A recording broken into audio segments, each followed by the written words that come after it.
Hello everyone, I am Mamta Goyal. As you know, हमने class 12 macro economics की practice series start की हुई है। ये इसका 6th पार्ट है। आज का टॉपिक है government budget and the economy. So let's start. Which one of the following is not an objective of the government budget? Government budget का कौन सा ऑब्जेक्टिव नहीं है? तो ऑप्शन क्या है? नंबर 1, री एलोकेशन ऑफ द रिसोर्सेज, ये तो गवर्नमेंट बजट का ऑब्जेक्टिव है। Second one, economic stability, economic में स्टेबिलिटी लाना, ये भी गवर्नमेंट बजट का ऑब्जेक्टिव है। इंक्रीज रीजनल डिस्पैरिटी, इंक्रीज नहीं डिक्रीज करनी होती है रीजनल डिस्पैरिटी, यानी जो विभिन्नताएं हैं रीजनल में उसको कम करना होता है, इंक्रीज नहीं करना होता है, डिक्रीज करना होता है। तो सही ऑप्शन क्या होगा? Increase regional disparity. और इकोनॉमिक ग्रोथ भी इसका गवर्नमेंट बजट का ऑब्जेक्टिव होता है। Next one, question number 2, capital receipt include. Capital receipt में क्या क्या आता है? लाइबिलिटी जिससे इंक्रीज होती है और एसेट हमारे डिक्रीज होते हैं।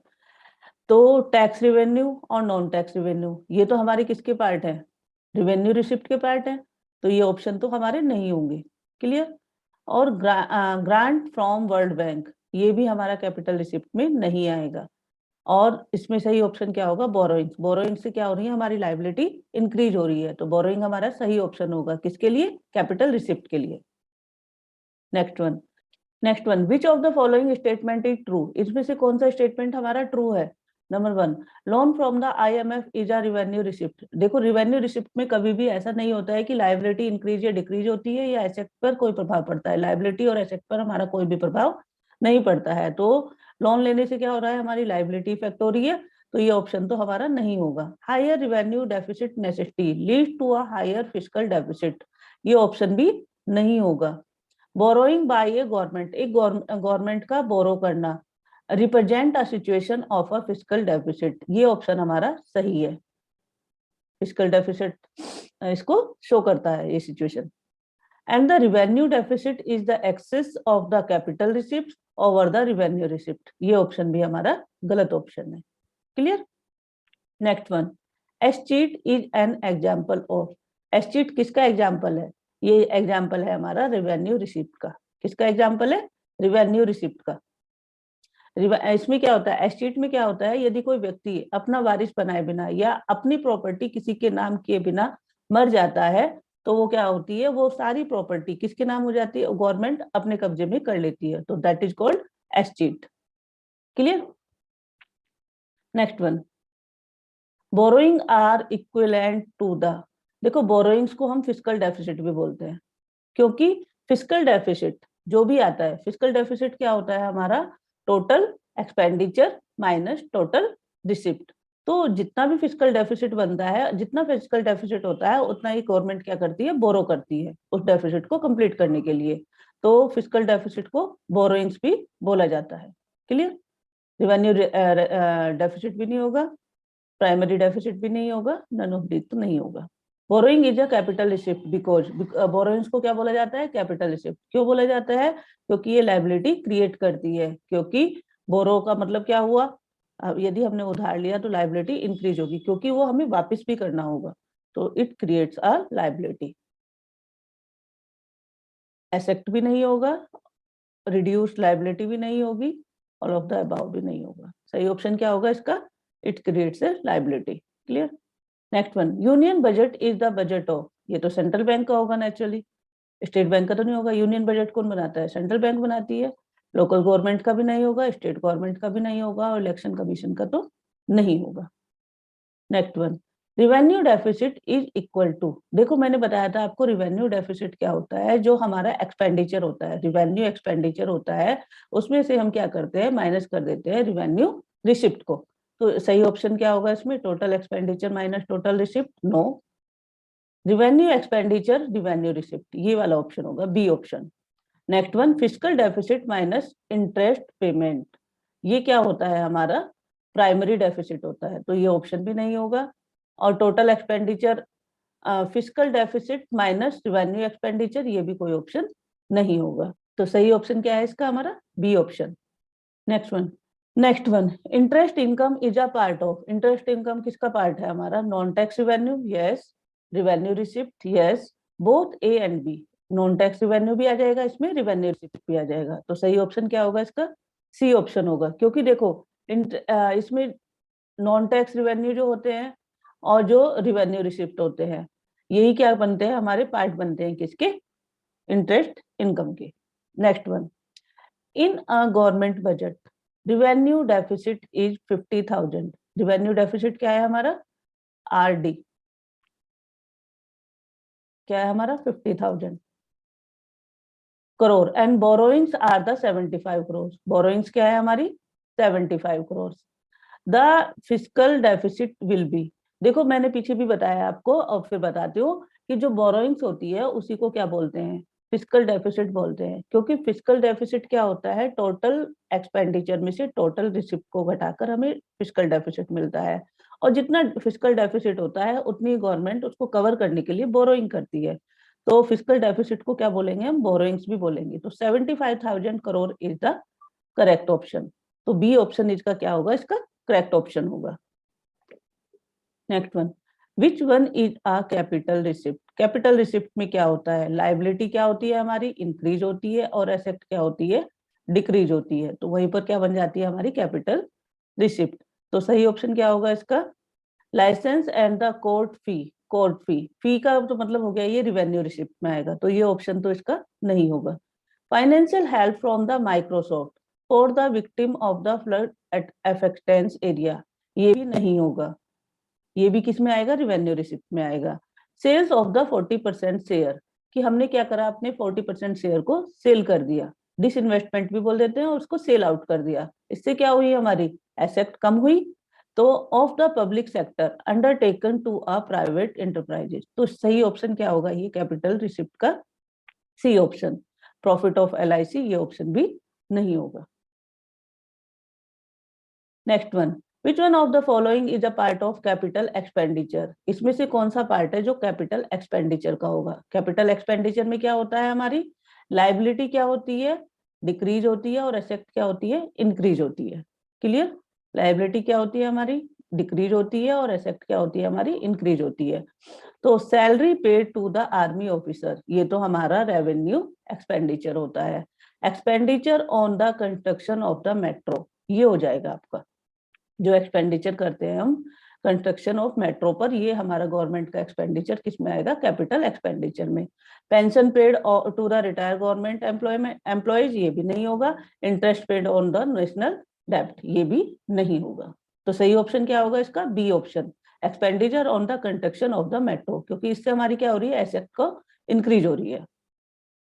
Next one, policies of surplus budget during the inflation. Inflation का मतलब क्या है, हमारा महंगाई का बढ़ना। तो जो पॉलिसी यूज करते हैं सरप्लस बजट की during inflation is a part which objective of the government budget. Economic growth, क्या इकोनॉमिक ग्रोथ होती है उससे इन्फ्लेशन के टाइम में, नो। ये किस लिए करते हैं, इकोनॉमिक स्टेबिलिटी के लिए। इसमें क्या होगा, economic stability. Reducing regional disparity भी नहीं होगा, रीएलोकेशन ऑफ द रिसोर्सेज भी नहीं होगा।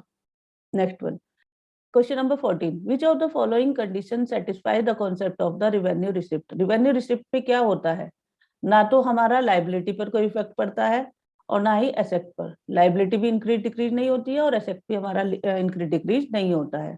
तो डोंट क्रिएट ए लाइबिलिटी, ये ऑप्शन सही है हमारा। डोंट रिड्यूस एन एसेट, ये ऑप्शन भी सही है। तो नाइदर ए एंड बी, ना तो ए होगा ना बी, ऐसा तो नहीं है, बोथ ए एंड बी, ये होगा सही ऑप्शन। यानी हमारी ना तो ये लाइबिलिटी क्रिएट करती है और ना ही रिड्यूस करती है एसेट को, तो वो क्या कहलाएगा, revenue receipt. Next one, question number 15, identify the non tax revenue from the following statement. It refer to claim of the government on the property of a person who dies without living behind any legal heirs or a will. यानी कोई व्यक्ति बिना will बनाए अपनी, या अपने किसी व्यक्ति को उत्तराधिकारी चुने बिना कि वो मेरी प्रॉपर्टी का वारिस होगा, मर जाता है, तो वो प्रॉपर्टी किसकी चली जाती है, गवर्नमेंट की। तो इसको क्या बोलते हैं, एस्चीट। अभी मैंने एक्सप्लेन किया था इसको, एस्चीट क्या होता है। क्लियर है, ये इसकी डेफिनेशन होगी। It refer to the claim of the government on the property of a person who dies, जो मर जाता है, without living behind any legal heir or a will. Clear. Next one, which one of the following statement is incorrect. इसमें से कौन सा statement है जो करेक्ट नहीं है। सबसे पहले क्या है, revenue receipt are regular in nature, ये तो करेक्ट है। क्योंकि वो रेवेन्यू रिसिप्ट क्या होती है, रेगुलर नेचर की होती है, इरेगुलर नहीं होती है। There is no future obligation to return the amount in case of the revenue receipt. देखो जैसे टैक्स होते हैं, टैक्स या नॉन टैक्स होते हैं हमारे रिवेन्यू में, रिवेन्यू रिसिप्ट में क्या आता है हमारा, टैक्स और नॉन टैक्स आता है। तो क्या उसके बदले में गवर्नमेंट हमें वादा करती है कि उसके बदले में हमें कुछ देगी? ऐसा तो कुछ नहीं है कि डायरेक्टली कुछ वादा करती है कि उसके बदले में जो भी टैक्स पे करेगा उसके बदले में पब्लिक को कुछ दिया जाएगा। तो ये ऑप्शन भी हमारा सही ऑप्शन है। Next one, capital receipt either create an asset और causes a reduction in the liability of the government। ये सही है आपका, या तो वो क्या करेगी, एसेट को क्रिएट करेगी, या क्या करेगी, reduction in the liability of the government. तो ये सही ऑप्शन होगा। Clear? Borrowing are treated as capital receipt as they lead to and the increase in the liability. Borrowing से इंक्रीज होती है लाइबिलिटी, ये ऑप्शन भी हमारा सही ऑप्शन है। तो विच वन ऑफ फॉलोइंग, इसमें पूछा था इनकरेक्ट, तो इनकरेक्ट कौन सा होगा, C option. Clear? Fees of the government college is the revenue receipt, because fees क्या होती है गवर्नमेंट कॉलेज की, रेवेन्यू रिसिप्ट होती है। क्यों?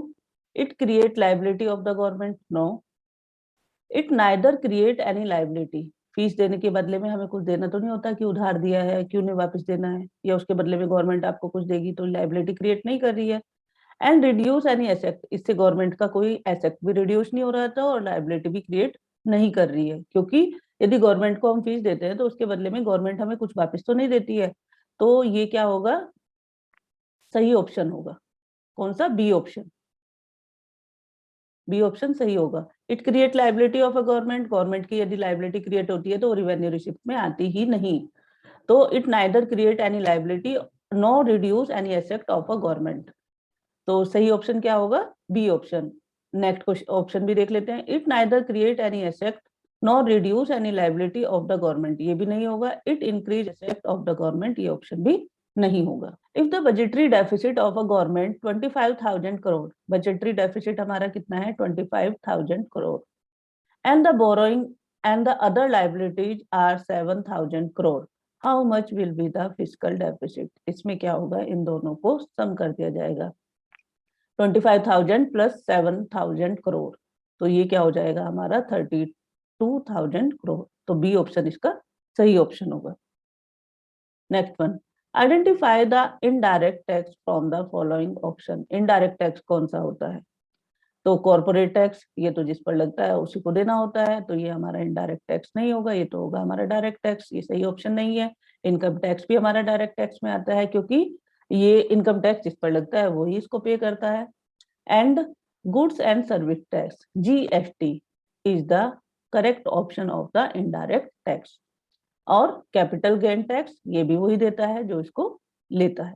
तो सही ऑप्शन क्या होगा इसका, goods and the service tax, GST is the indirect tax.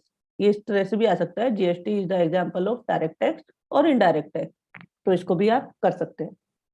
Which of the following are the component of the budget, इसमें से कौन सा बजट है, बजट का कॉम्पोनेंट है, capital budget, revenue budget, both A and B, and the neither A and neither B. इसका capital budget और revenue budget दोनों ही हमारे इसके कंपोनेंट में आते हैं, किसके, बजट के कंपोनेंट में। तो सी ऑप्शन इसका सही होगा, both A and B are the correct option, capital budget and the revenue budget. Next one, construction of a school building, यदि कंस्ट्रक्ट कर रहे हैं हम किसी स्कूल बिल्डिंग को, तो ये क्या हो रहा है, खर्चा हो रहा है, एसेट हमारी बढ़ रही है, तो ये क्या होगा हमारा कैपिटल एक्सपेंडिचर। देखो एक तो इसमें क्या हो रही है, एसेट हमारी इंक्रीज हो रही है, एसेट इंक्रीज हो रही है तो रेवेन्यू ना तो रेवेन्यू रिसिप्ट होगा ना रेवेन्यू एक्सपेंडिचर होगा, तो ये क्या होगा, कैपिटल रिसिप्ट नहीं होगा क्योंकि इससे हमें कुछ प्राप्त नहीं हो रहा है, कैपिटल एक्सपेंडिचर कहलाएगा। इससे क्यों क्या हो रही है, हमारी एसेट इंक्रीज हो रही है। देखो कैपिटल, जो कैपिटल रिसिप्ट होती है उसमें लाइबिलिटी क्या होती है, कैपिटल रिसिप्ट में लाइबिलिटी इंक्रीज होती है और एसेट डिक्रीज होती है, लेकिन जो कैपिटल एक्सपेंडिचर होते हैं हमारे, उसमें एसेट हमारी इंक्रीज होती है और लाइबिलिटी क्या होती है, डिक्रीज होती है। क्लियर? यहाँ पर क्या आ जाएगी लाइबिलिटी, यहाँ आ जाएगा asset. Next one, if estimated government receipt are more than the estimated government expenditure it is said to be, तो ये तो हमारा, जब हमारी रिसिप्ट क्या होगी, government receipt are more, receipt ज्यादा होंगी एक्सपेंडिड किससे, एस्टिमेटेड गवर्नमेंट एक्सपेंडिचर से, तो हमारा सरप्लस बजट होगा, उसमें प्रॉफिट ही तो होगा। यदि हमारे एक्सपेंडिचर ज्यादा होते और रिसिप्ट कम होती, यहाँ पर लिखा हुआ होता government expenditure are more than the estimated government receipt, तो हमारा आ जाता है डेफिसिट बजट। तो यहाँ पर क्या है, मोर क्या है, रिसिप्ट है, और लेस क्या है, एक्सपेंडिचर, तो क्या हो जाएगा, ये surplus budget. Next one, budget deficit mean total expenditure minus total receipt, यही इसका सही ऑप्शन होगा। क्या होगा, जितना भी टोटल एक्सपेंडिचर होगा, यदि हम उसमें से टोटल रिसिप्ट घटा देते हैं तो उसमें से हमारा क्या आ जाएगा, डेफिसिट यानी घाटा, क्या हमें लॉस हुआ है। Total expenditure minus total receipt. Next option में देखते हैं, कैपिटल एक्सपेंडिचर कैपिटल रिसिप्ट, ये तो आपका इसमें नहीं आएगा। इन दोनों को मिलाकर capital expenditure minus capital receipt और revenue expenditure minus revenue receipt, उन सबको मिलाकर हम टोटल एक्सपेंडिचर निकाल सकते हैं, तो ये ऑप्शन भी नहीं होगा। Total expenditure minus total receipt excluding borrowing, तो ये ऑप्शन भी नहीं होगा, ये बजट डेफिसिट का। और total expenditure minus revenue receipt, ये ऑप्शन भी नहीं होगा। सही ऑप्शन क्या होगा इसका, ए ऑप्शन, टोटल एक्सपेंडिचर में से टोटल रिसिप्ट को हम माइनस कर देते हैं, तो हमारा क्या निकल जाएगा, बजट डेफिसिट। क्लियर। तो बजट डेफिसिट क्या होगा हमारा, टोटल एक्सपेंडिचर में से हम टोटल रिसिप्ट को माइनस करते हैं। Next one, if borrowings and the other liabilities are added to the budgetary deficit, तो ये क्या होगा हमारा, फिस्कल डेफिसिट। प्राइमरी डेफिसिट भी नहीं होगा, कैपिटल डेफिसिट भी नहीं होगा, और रिवेन्यू डेफिसिट भी नहीं होगा। Next one, the incidence of tax refers, तो टैक्स से मतलब क्या होगा, level and the rate of the taxation, no, level से तो कोई मतलब नहीं है इसका। Who ultimately bears the money burden of the tax, यानी टैक्स का बर्डन कौन वहन करता है, डायरेक्टली और इनडायरेक्टली बोथ, तो ये होगा हमारा the incidence of the tax refer to. Growth of the taxation भी नहीं होगा, way in which the tax is collected भी नहीं होगा। Next one, the government budget has a revenue deficit, government budget में क्या है, रिवेन्यू डेफिसिट है। दिस गेट फाइनेंसेस बाय, यानी रिवेन्यू डेफिसिट को में जो फाइनेंस किया जाता है वो कैसे होता है, बोरोइंग्स के द्वारा होता है, यस। डिसइन्वेस्टमेंट के द्वारा होता है, यस, डिसइन्वेस्टमेंट के द्वारा भी होता है। टैक्स रिवेन्यू के द्वारा होता है, नहीं। और इनडायरेक्ट टैक्स के द्वारा होता है, नहीं। इसके सही ऑप्शन क्या होंगे, ए एंड बी, ये देखते हैं कहां पर है, A and D, C and B, A and B, C option क्या होगा इसका सही ऑप्शन होगा। Which of the following statement is not true for the fiscal deficit, कौन सा ट्रू नहीं है, नोट देखना है। Represent the borrowing of the government, ये तो सही है आपका। Is the difference between the total expenditure and the total receipt of the government, ये सही है लेकिन आधा सही है, इसमें अदर देन बोरोइंग्स भी आता तो ये सही होता, तो ये ऑप्शन आपका सही ऑप्शन बैठेगा। आगे भी देख लेते हैं, is difference between total expenditure and the total receipt other than the borrowings, ये ऑप्शन सही है, तो ये इसका सही ऑप्शन नहीं होगा। Increase the future liability of the government, ये भी फ्यूचर लाइबिलिटी को भी इंक्रीज करती है, तो इसमें नोट ट्रू में कौन सा ऑप्शन सही होगा हमारा, B option. Clear. Next one, borrowing in government budget is, क्या होता है, जो बोरोइंग किया जाता है गवर्नमेंट बजट में उसको क्या बोला जाता है, फिस्कल डेफिसिट। डायरेक्टली आप इसको कर सकते हैं, रिवेन्यू डेफिसिट में तो नहीं होगा, बोरोइंग्स नहीं आएगी उसमें, प्राइमरी डेफिसिट में नहीं आएगी, और डेफिसिट इन द टैक्सेस इसमें भी नहीं होगा। देखो इसमें क्या दिया हुआ है, बोरोइंग, गवर्नमेंट बजट में बोरोइंग को आप फिस्कल डेफिसिट भी कह सकते हैं, और फिस्कल डेफिसिट की जगह जब आप क्वेश्चन सोल्व करते हैं, न्यूमेरिकल सोल्व करते हैं, वहां पर बोरोइंग को क्या मान लेते हैं हम, फिस्कल डेफिसिट मान लेते हैं। The non tax revenue is the following is, income tax, ये तो टैक्स है, नॉन टैक्स रिवेन्यू तो नहीं है। कॉर्पोरेट टैक्स भी नहीं है, डायरेक्ट होता है क्योंकि ये नॉन टैक्स में नहीं आता ये भी। एंड ये ऑप्शन भी नहीं होगा, ये ऑप्शन भी नहीं होगा। डिविडेंड्स, ये ऑप्शन सही है आपका। बोरोइंग्स भी नहीं होगा। नॉन टैक्स रिवेन्यू में कौन सा होगा आपका, dividends. Next one, primary deficit in a government budget is, पहला option revenue expenditure minus revenue receipt, ये तो रिवेन्यू डेफिसिट का ऑप्शन है, तो ये ऑप्शन तो नहीं होगा, प्राइमरी डेफिसिट का नहीं है। Total expenditure minus total receipt, ये ऑप्शन भी नहीं होगा, ये फिस्कल डेफिसिट का होता है। Revenue deficit minus interest payment, ये भी नहीं होगा। Fiscal deficit minus interest payment, ये ऑप्शन सही ऑप्शन होगा। ये क्या है हमारे, primary deficit in a government budget का फॉर्मूला है, क्या, fiscal deficit minus interest payments. Next one, direct tax is called the direct, direct tax को डायरेक्ट कहा जाता है because it is collected directly by, क्योंकि डायरेक्टली उसी व्यक्ति से कलेक्ट किया जाता है जिस पर ये इम्पोज किया जाता है। Producer on goods produced, no. The seller on goods sold, no. The buyers of the goods, no. ये तो जीएसटी लग जाता है उस पर, तो जो कि क्या होता है, इनडायरेक्ट टैक्स होता है। द इनकम अर्नर्स, ये हो जाएगा आपका डायरेक्ट टैक्स, जो डायरेक्टली उसी से लिया जाता है जो उस इनकम अर्न कर रहा है। Primary deficit in a government budget equal to interest payment, no. Interest payment less borrowings, no. ये होता है बोरोइंग लेस इंटरेस्ट पेमेंट। इसमें क्या है, प्राइमरी डेफिसिट में बोरोइंग्स यानी फिजिकल डेफिसिट हो गया, और माइनस क्या कर देते हैं, इंटरेस्ट पेमेंट। तो borrowing less interest payment, borrowing में से इंटरेस्ट पेमेंट को माइनस कर देते हैं, तो क्या हो जाता है, हमारा प्राइमरी डेफिसिट हो जाता है। बोरोइंग्स की जगह यहाँ पर फिजिकल डेफिसिट होगा, तो भी ये ऑप्शन करेक्ट होगा, यानी physical deficit less than interest payment. तो सी ऑप्शन इसका सही ऑप्शन होगा, नन ऑफ अबाव भी नहीं होगा। Next one, Which one of these is a revenue expenditure? Revenue expenditure क्या होगा? Purchase of the shares? No, ये तो क्या होता है, revenue expenditure में हमेशा ये चीज ध्यान रखिए कि उसमें liability और asset पर कोई भी इफेक्ट नहीं पड़ता, ना वो इंक्रीज होती है ना ही वो डिक्रीज होती है। लोन्स एडवांस, ये भी नहीं होगा, लाइबिलिटी इफेक्ट हो रही है। सब्सिडीज, ये होगा आपका revenue expenditure. Expenditure on the acquisition on the land, यानी लैंड पर भी एक्सपेंडिचर करेंगे तो ये कैपिटल एक्सपेंडिचर में आ जाएगा, तो ये ऑप्शन भी नहीं होगा। तो सही ऑप्शन क्या होगा इसका, subsidies, C option. Which of the following is the source of the capital receipt? कैसे कैपिटल रिसिप्ट का कौन सा सोर्स होगा? इसमें हमें पता ही है, लायबिलिटी या तो इंक्रीज होती है, लायबिलिटी इंक्रीज होती है, और एसेट क्या होती है, डिक्रीज हो रही होती है, तो वो क्या होता है, कैपिटल रिसिप्ट। तो फॉरेन डोनेशन, ये भी हमारा ऑप्शन नहीं होगा। डिविडेंड, ये भी ऑप्शन नहीं होगा। डिसइन्वेस्टमेंट, ये होगा हमारा। डिसइन्वेस्टमेंट क्या होगा, किसका एग्जाम्पल होगा, कैपिटल रिसिप्ट का। और इनडायरेक्ट टैक्स तो नहीं होगा। ये किस में आता है, हमारा रेवेन्यू रिसिप्ट में। Next one, which of the following statement is true? Physical deficit is difference between the total expenditure minus total receipt. यदि इसमें एक्सक्लूडिंग क्या आ जाता है, बोरोइंग्स, तो ये ऑप्शन सही होता, ये ऑप्शन हमारा सही नहीं है। Primary deficit is the difference between the total receipt and the interest payment. Total receipt का नहीं होता, वो फिजिकल डेफिसिट और इंटरेस्ट पेमेंट का डिफरेंस होता है, तो ये ऑप्शन भी हमारा सही ऑप्शन नहीं है। Fiscal deficit is the sum of the primary deficit and the interest payment, ये ऑप्शन सही है। देखो, प्राइमरी डेफिसिट क्या होता है, fiscal deficit minus interest payment. Clear? तो यदि हमें एफडी निकालना है, यानी फिजिकल डेफिसिट निकालना है, तो पीडी प्लस आईपी हो जाए। क्लियर है? Fiscal deficit is the sum of primary deficit and interest payment. तो सही ऑप्शन क्या होगा इसका, सी ऑप्शन होगा।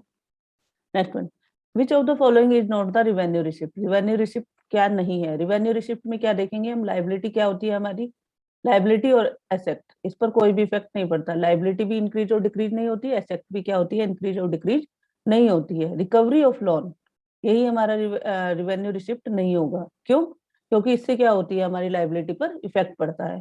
फॉरेन ग्रांट्स, ये भी नहीं होगा, ये भी रिवेन्यू रिसिप्ट का होता है example. Profit of the public enterprises, ये ऑप्शन भी नहीं होगा। और कॉर्पोरेट टैक्स, ये भी नहीं होगा, क्योंकि क्या होते हैं, ये रिवेन्यू रिसिप्ट इनसे प्राप्त होती है।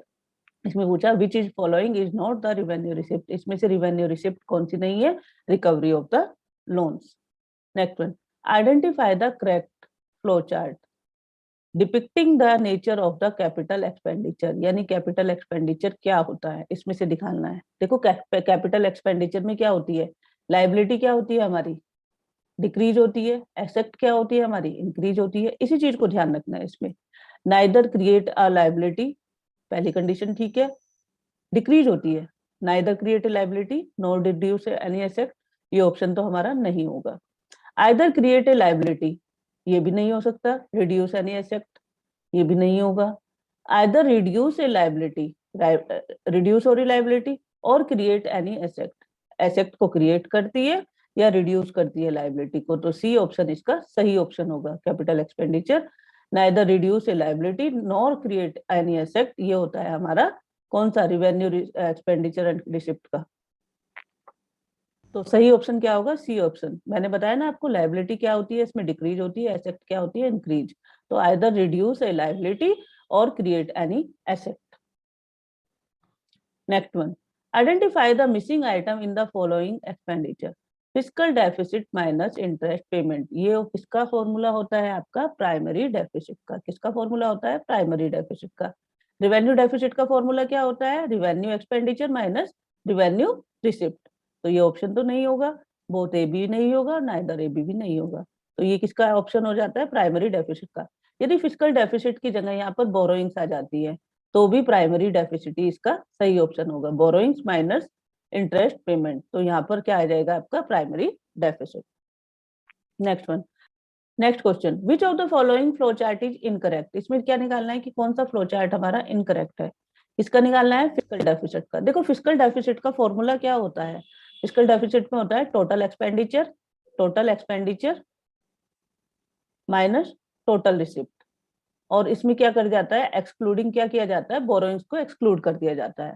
तो फिस्कल डेफिसिट में total expenditure minus total receipt excluding borrowings, तो ये ऑप्शन, ये आपका करेक्ट फॉर्मूला है। तो ये ऑप्शन तो नहीं होगा। Fiscal deficit is equal to revenue deficit plus capital expenditure, तो ये ऑप्शन सही होगा क्योंकि फिस्कल डेफिसिट का ये सही फॉर्मूला नहीं है। आगे देख लेते हैं। Fiscal deficit revenue deficit plus capital expenditure minus capital receipt excluding borrowings, ये ऑप्शन भी सही है। इस तरह से भी आप इसको फाइंड आउट कर सकते हैं। Fiscal deficit is equal to total expenditure minus revenue receipt and minus capital receipt excluding borrowings, इस तरह से भी आप इसको निकाल सकते हैं। तो इसका गलत इनकरेक्ट फ्लो चार्ट में क्या होगा आपका? B option. Identify the missing item in the following flow chart. देखो इसमें क्या करना है? Either create a liability or reduce any asset. देखो कैपिटल रिसिप्ट जो होते हैं उसमें क्या होता है? जो हमारी लाइबिलिटी होती है ये तो इंक्रीज होती है और एसेट क्या होते हैं? डिक्रीज होते हैं, रिड्यूस होते हैं। तो create a liability yes, and reduce या एसेट यस, तो ये हो जाएगा हमारा capital revenue, capital receipt, sorry capital receipt. और यदि कैपिटल एक्सपेंडिचर होता है उसमें ये अपोजिट हो जाता है। उसमें क्या होती है? लाइबिलिटी रिड्यूस होती है, कम होती है, और एसेट क्या होती है? इंक्रीज होती है। तो इसका सही ऑप्शन क्या होगा हमारा? Capital receipt. ए ऑप्शन इसका सही ऑप्शन होगा। Clear? Next one, which of the following flow chart is correct. Correct क्या है? Revenue receipt neither reduce a liability nor create any asset, ये ऑप्शन तो नहीं होगा। And neither create a liability nor reduce any asset, ये option सही होगा। Either reduce ए liability और क्रिएट एनी एसेट, ये ऑप्शन भी गलत है। Either create a liability or reduce any asset, ये ऑप्शन भी आपका गलत ऑप्शन होगा। Next one, fiscal deficit equal.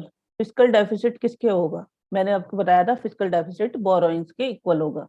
यानी यानी क्या होता है? फिस्कल डेफिसिट का मतलब होता है टोटल एक्सपेंडिचर में से हम टोटल जो रिसिप्ट होते हैं उसको माइनस कर देते हैं, तो उसमें क्या निकल जाता है? हमारा फिस्कल डेफिसिट। और जितना फिस्कल डेफिसिट होता है गवर्नमेंट उसी उतना ही अमाउंट क्या करती है? बोरो करती है। तो इसको फिस्कल डेफिसिट को इक्वल किसके माना जाता है? बोरोइंग्स के। इंटरेस्ट पेमेंट के नहीं होगा, interest payment less than borrowing भी नहीं होगा, बोरोइंग लेस देन इंटरेस्ट भी नहीं होगा। तो सही ऑप्शन क्या उसका होगा? B option. Next one, primary deficit equal to. Primary deficit में क्या होता है? Borrowings no, interest payment no, borrowing less than interest payment, ये हो जाएगा। बोरोइंग से मतलब क्या हो गया? Fiscal deficit minus interest payment, यही तो होता है ना प्राइमरी डेफिसिट का फॉर्मूला। तो borrowing less than interest payment, ये सही ऑप्शन होगा। Borrowing and interest payment both, ये ऑप्शन भी नहीं होगा। तो ना तो बोरोइंग्स होगा ना इंटरेस्ट पेमेंट। खाली बोरोइंग्स किस में आ जाता है? फिस्कल डेफिसिट में आ जाता है। इंटरेस्ट पेमेंट भी नहीं होगा। Borrowing and interest payment both, इन दोनों को भी नहीं लेंगे। तो बोरोइंग माइनस इंटरेस्ट पेमेंट, ये होता है फिस्कल प्राइमरी डेफिसिट का फॉर्मूला। तो primary deficit equal to borrowing less than less interest payment, तो सही ऑप्शन क्या होगा इसका? C option. Next one, disinvestment by the government mean. जब डिस इन्वेस्टमेंट किया जाता है गवर्नमेंट के द्वारा तो क्या मतलब है? Selling of its fixed capital asset, no. Selling of share, ये क्या करता है? शेयर को सेल करता है of the public enterprises held by it, ये ऑप्शन सही होगा। सेलिंग ऑफ द बिल्डिंग, ये भी नहीं होगा। और ऑल ऑफ द अबाव, ये भी नहीं होगा। तो सही ऑप्शन क्या होगा इसका? B option. Next one, which of the following sources of receipt in the government budget increase its liability. इसमें से कौन सा सोर्सेज है जो गवर्नमेंट बजट की लाइबिलिटी को इंक्रीज करता है? लाइबिलिटी किससे इंक्रीज होती है? हमारी बोरोइंग से। क्या होती है? बोरोइंग से तो होती है हमारी लाइबिलिटी। जब बोरो करते हैं तो उससे हमारे पास पैसा आता है और उससे क्या होता है? लाइबिलिटी इंक्रीज होती है। डायरेक्ट टैक्स नहीं, रिकवरी ऑफ द लोन ये भी नहीं है, और dividend from public sector undertaken ये भी नहीं है। तो इसमें क्या आएगा सही ऑप्शन? C option. क्या होगा इसका सही option? C option. Next one, fiscal deficit equal to. Fiscal deficit किसके इक्वल होगा? Primary deficit minus interest payment? No, primary deficit plus interest payment, ये इसका सही ऑप्शन होगा। अभी मैंने बताया था आपको प्राइमरी डेफिसिट क्या होता है हमारा? Fiscal deficit minus interest payment, यही होता है ना। तो हम अब एफडी निकालेंगे। एफडी निकालने के लिए हमें क्या करना होगा? इन दोनों को आईपी और पीडी प्लस आईपी करना होगा। तो क्या होगा हमारा? क्या निकलेगा? फिस्कल डेफिसिट निकल जाएगा। क्लियर है? तो total budget expenditure minus total budget receipt ये भी नहीं होगा, और नन ऑफ द अबव ये भी नहीं होगा। यदि इसमें आ जाता है एक्सक्लूडिंग बोरोइंग्स तो ये ऑप्शन सही हो जाता। तो इसमें primary deficit plus interest payment, ये क्या होगा? इसका सही ऑप्शन होगा। B option is the correct option. Next one, primary deficit is equal to. Primary deficit किसके इक्वल होता है? Fiscal deficit less interest payment, यही तो हो जाएगा। कौन सा होगा? Fiscal deficit less interest payment. Revenue deficit less borrowing ये भी नहीं होगा। बोरोइंग्स लेस इंटरेस्ट पेमेंट ये भी नहीं होगा, and borrowings less fiscal deficit ये भी नहीं होगा। सही ऑप्शन क्या होगा? Fiscal deficit less interest payment, mean fiscal deficit minus interest payment. Primary deficit is borrowing requirement of the government for making interest payment? No, only interest payment नहीं होगा, other than interest payment होगा। ये option सही होगा इसका। All types of the payment ये भी नहीं होगा, इंटरेस्ट पेमेंट भी नहीं होगा, और सम स्पेसिफिक पेमेंट भी नहीं होगा। तो प्राइमरी डेफिसिट में क्या होगा? Borrowing requirement of government for making other than interest payment. Next one, dash is the revenue receipt of the government. इसमें से रिवेन्यू रिसिप्ट क्या है गवर्नमेंट की? फंड्स रेज्ड बाय द, इसमें क्या निकालना? Revenue receipt by the government by issuing national saving certificates, ये तो नहीं होगा। Sale of the 40% shares of the public sector undertaking the private enterprises, ये ऑप्शन भी नहीं होगा। Profit of the LIC a public enterprise, ये ऑप्शन सही होगा। किसका? रिवेन्यू रिसिप्ट का। Amount borrowing from Japan for the construction of the bullet train, तो ये ऑप्शन भी नहीं होगा। सही ऑप्शन क्या होगा इसका? C option. क्यों? इससे केवल प्रॉफिट प्राप्त होगा हमारे, इससे लाइबिलिटी और एसेट पर कोई भी इफेक्ट नहीं पड़ रहा है। Clear? Identify which of the following statement is true. इसमें से आपका कौन सा स्टेटमेंट ट्रू है? Fiscal deficit is difference between the planned revenue expenditure and the planned revenue receipt, नहीं, ऐसा तो नहीं है। Fiscal deficit is difference between the total planned expenditure and the total planned receipt, ऐसा भी नहीं है। Primary deficit is the difference between the total planned receipt and the interest payment, ये भी नहीं है। Fiscal deficit क्या होता है? सम होता है, अभी भी मैं बताया है, of the primary deficit and the interest payment। तो सही ऑप्शन क्या होगा इसका? डी ऑप्शन होगा। ए, बी और सी ऑप्शन नहीं होंगे। किसके लिए? आपके ट्रू ऑप्शन के लिए। I hope you understood everything. If you have any doubt, you can ask me in the comment section. And if anybody want video on any topic, please let me know in the comment section, and I will try to make video on the topic as soon as possible. Thank you for watching. Happy learning and best of luck for the exam.